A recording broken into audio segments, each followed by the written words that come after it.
Assalomu alaykum hurmatli vatandoshlar va odatdagi yangiliklarimizni boshlaymiz.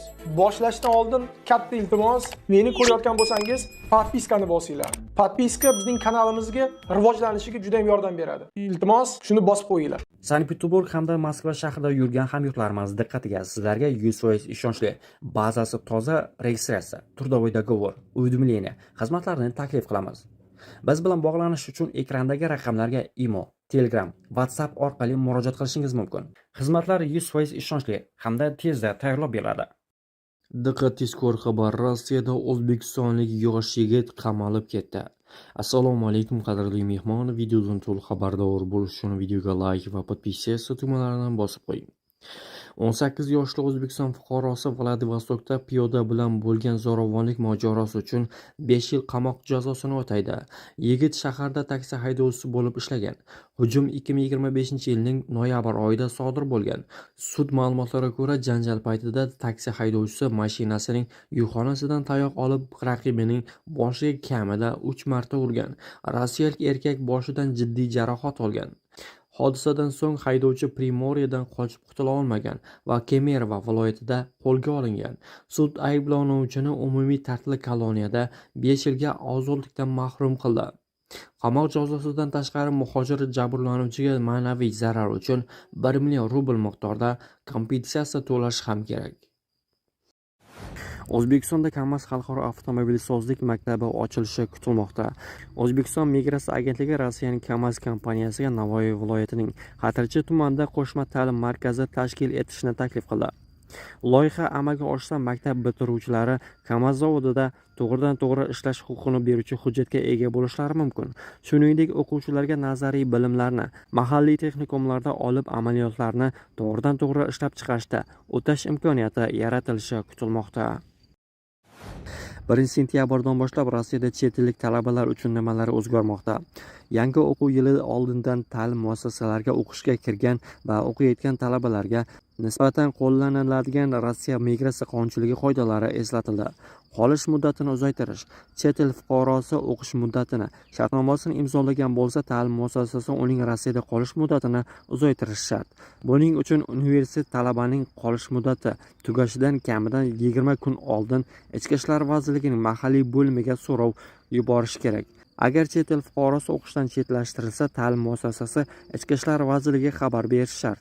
Bu chetlashtirish to'g'risidagi buyruq chiqarilgan kundan boshlab 3 kun ish kuni ichida amalga oshirilishi kerak.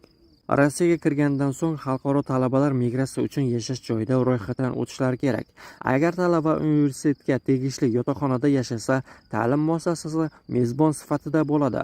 Bu holda universitet talabani ularning kelishi haqida уведомление yuborish uchun javobgardir. Moskva va Moskva oblasti uchun yangi qoidalar. 2026-yil 1 sentyabrdan boshlab Moskva va Moskva oblastidagi ta'lim muassasalarida tahsil olayotgan chet ellik talabalar uchun migratsion ro'yxatdan o'tkazish qoidalari o'zgaradi. Agar talaba Moskva yoki Moskva oblastida joylashgan ta'lim muassasasiga tegishli yotoqxonada yashasa, xorijiy fuqaroning yashash joyida kelishi haqida уведомление berish talab qilinmaydi. Chet ellik talabalar hujjatlarini rasmiylashtirish muddatlari haqida oldindan o'z ta'lim muassasalarida tekshirib turishlari va Rossiyada qonuniy qoidalarni kuzatib borishlari muhimdir. Rossiyada ishlab yashab yurgan do'stlarimizga bugun 3 ta muhim xabarni aytaman.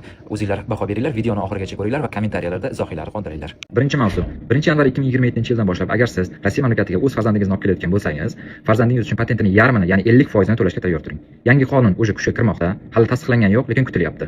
Ya'ni siz 10 ming rubl oyiga hozirgi kurs bilan, hozirgi narx bilan patentingizga to'layapsiz. 1 yanvar 2027-yildan boshlab o'sha 10 mingda 5 mingni farzandingiz uchun to'laysiz. Agar ota-ona bo'lsa yoki onasi yoki otasi buni o'zaro hal qilasizlar.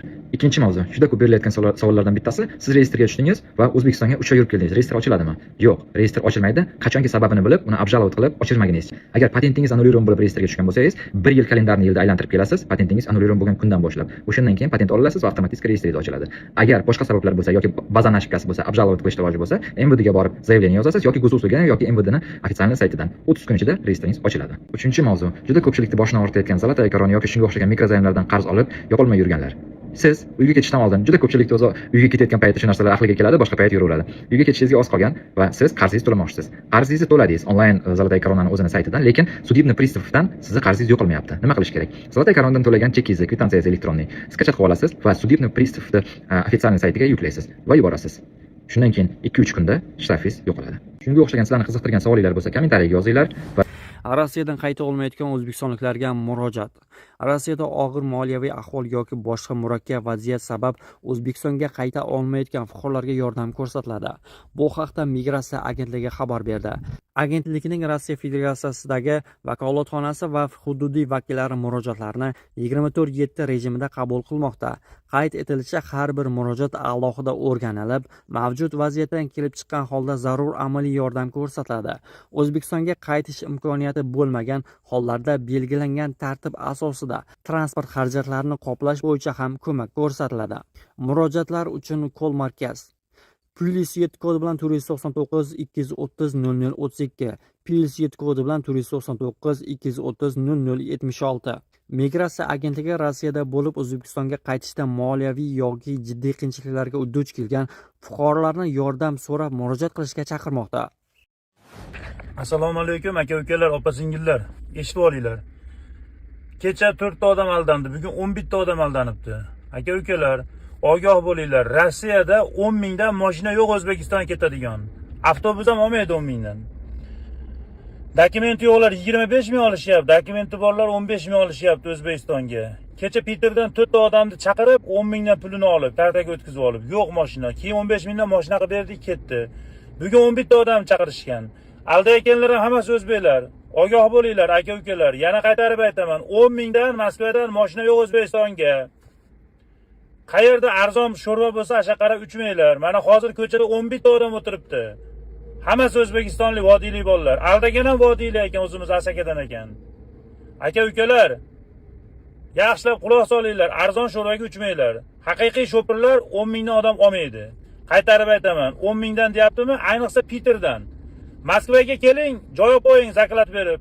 Kelsangiz olib ketamiz deb aldab Moskvaga chaqirishib olyapti, zakolatga kuyyapsizlar. Kecha 4 ta odamga mashina qilib berdik, Qoraqalpoqlik ukamiz olib ketdi Toshkentgacha. Bugun hozir 11 ta odamga mashina kerak. Hammasi aldangan, pulini berib bo'lgan. Bular pulni boshqalar olib maza qilyapti, keyin puli yo'q paytda mana bechora bo'lib turib, yordam so'rab qiynalib yuribsizlar, ey. Kallani ishlatinglar aka-ukalar, qanaqa bu? Bilet 30 mingdan oshib ketgan payt 10 mingdan bir odam oladimi?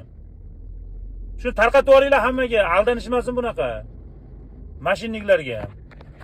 Agarda siz Moskva Moskovskiy oblastida bo'ladigan bo'lsangiz, bu video sizlarga tegishli. Oxirigacha ko'ringlar, ogoh bo'linglar. Vahima qilish niyatim yo'q. 1-sentyabrdan boshlab, agarda siz 90 kundan oshiq yurmoqchi bo'lsangiz, ya'ni ishlamoqchi bo'lsangiz, patent orqali yoki o'qimoqchi bo'lsangiz, sizda Amina ilovasi kerak bo'ladi.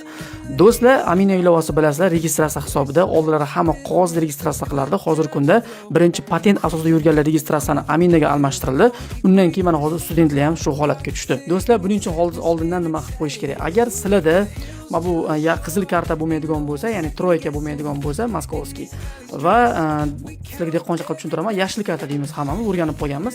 Yashil kartalar bo'lmaydigan bo'lsa, hozirdan borib bemalol shularni topshirib qo'ysalar 1-sentyabr tayyor bo'ladi, olib kelsanglar ham bo'ladi. Bu videoni barcha musofirlar tarqatib qo'yinglar, sizlarga foydali bo'ladigan umiddaman. Mayli, negativ yozsanglar ham biz rozimiz. Hammagilarni biz obunachilarimiz bor, like bosib qo'llab-quvvatlab yurgan odamlar. Gaplashamiz.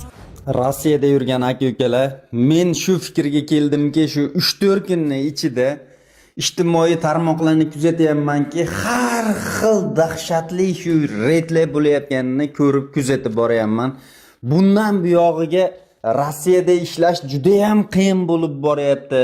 Lutchi boshqa davlatlarga ishlashga ketish kerakmikin deb o'ylab qoldim. Sabab hammada kimimiz joyida bo'lsa ham pasportni qo'ldan olib, proverka qilamiz deb olib ketib 5-6 soat tikka turg'izib qo'yapti. Men o'sha shunday fikrga keldim. Sizlar qanaqa fikrdasizlar? Albatta fikringizni kommentariyada yozib qoldiring. Shu videoga bittadan like bosib qo'yishni unutmang.